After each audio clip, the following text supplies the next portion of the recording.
Dalam romantisme sejarah Rusia dan Ukraina, mereka memiliki dongeng yang sama berasal dari kaum East Slavic atau Slavik Timur yang menyatukan Ukraina modern saat ini dengan Rusia di bawah negara Kievan Rus di abad pertengahan yang membuat bahasa serta budaya kedua negara ini memiliki kemiripan karena akar budaya yang sama termasuk agama mayoritas di Ukraina dan Rusia yaitu Kristen Ortodok. Berdasarkan sejarah ini kita mengupas kisah Zelensky di awal dan apa strateginya melawan Rusia saat ini. Apakah efektif atau salah kalkulasi? Yang jelas strateginya sejauh ini adalah abai terhadap persiapan Rusia dan membuat warga Ukraina meninggal ribuan karena keputusannya tersebut. Agaknya strategi Zelensky kemudian hanyalah diplomasi. Ukraina mencari hak hidup sementara Rusia mencari hak politik. Karena tidak simbang, ya tidak ada yang namanya negosiasi antara Rusia dan Ukraina. Beda platform, beda niat. Jadi apa yang Zelensky punya opsinya? Yang jelas juga dia masih bertaruh akan dukungan dunia, akan dukungan dari luar, dari pihak barat tentunya. Banyak negara Zelensky berpidato di parlemennya. Dia muncul di layar lebar. Dia meminta agar disetujui no-fly zone atau wilayah negara Ukraina tidak boleh ada kapal terbang melintas. Di ujung pidato Zelensky,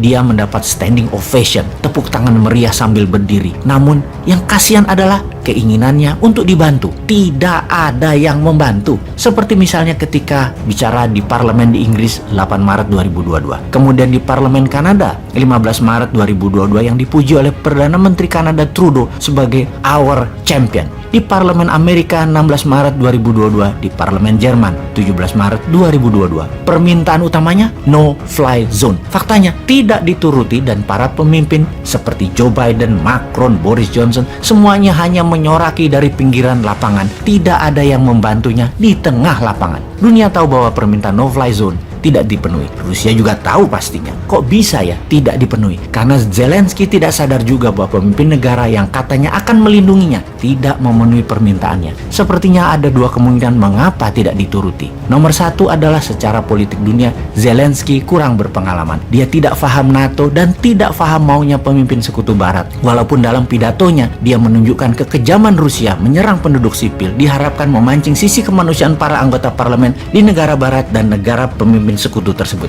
Ternyata di mata politikus semua rasa kemanusiaan itu tidak ada. Kemungkinan kedua adalah ketidaktahuan Zelensky terhadap Rusia dan pengaruh Rusia terhadap sekutu barat. Yang kalau permintaan Zelensky dituruti sekutu barat, ambiar itu Eropa Barat. Seperti gas Eropa Barat jadi nol dan harga minyak dunia jadi $150 per barel. Dengan itu semua, apakah sebaiknya Zelensky menyerah kepada maunya Rusia? Mungkin membuat hal ini membuat Ukraina lebih baik. Kita lihat apa maunya Putin pada Desember 2021, yaitu Ukraina netral terhadap NATO, menyetop ekspansi NATO ke arah timur, dan meminta NATO mengurangi senjata-senjata di negara Eropa Timur, di mana Joe Biden menolak mentah permintaan Putin itu. Maret 2022, permintaan Putin menjadi 1.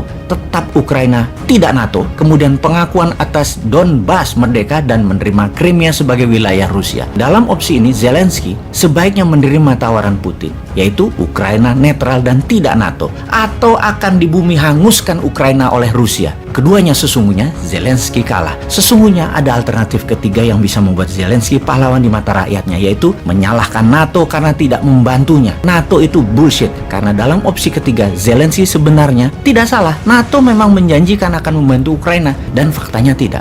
Sungguh, ketika diperlukan NATO tidak bertindak apa-apa. Jadi sebaiknya ikuti maunya Rusia. Ukraina netral tidak join NATO, Zelensky menyerah. Presiden baru Ukraina dipilih yang taat pada Moskow. Atau tetap Zelensky namun taat pada Moskow. Rusia maunya satu, tetap berperang sampai Zelensky kalah baru bicara politik. Jadi perang diutamakan baru politik. Dari fakta ini semua agaknya Zelensky salah kalkulasi. Terlalu naif melihat geopolitik dunia dan karena itu hilang bisa negaranya. Sebuah pelajaran bernegara yang berharga bagi kita. Pelajaran kenaifan bernegara kelas dunia yang diabaikan bisa menjadikan sebuah negara tidak berdaulat. Untuk itu, semoga Indonesia paham.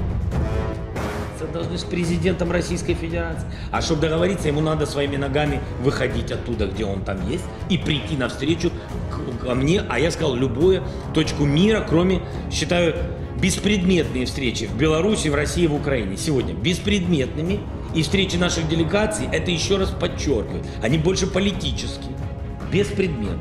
Это 3 конфликтующие страны на сегодня, так или иначе. Поэтому вот мы встретились, мы с ним договорились, этого достаточно. нашего с ним договора с подписями, с печатями, хоть кровью. И этого достаточно, что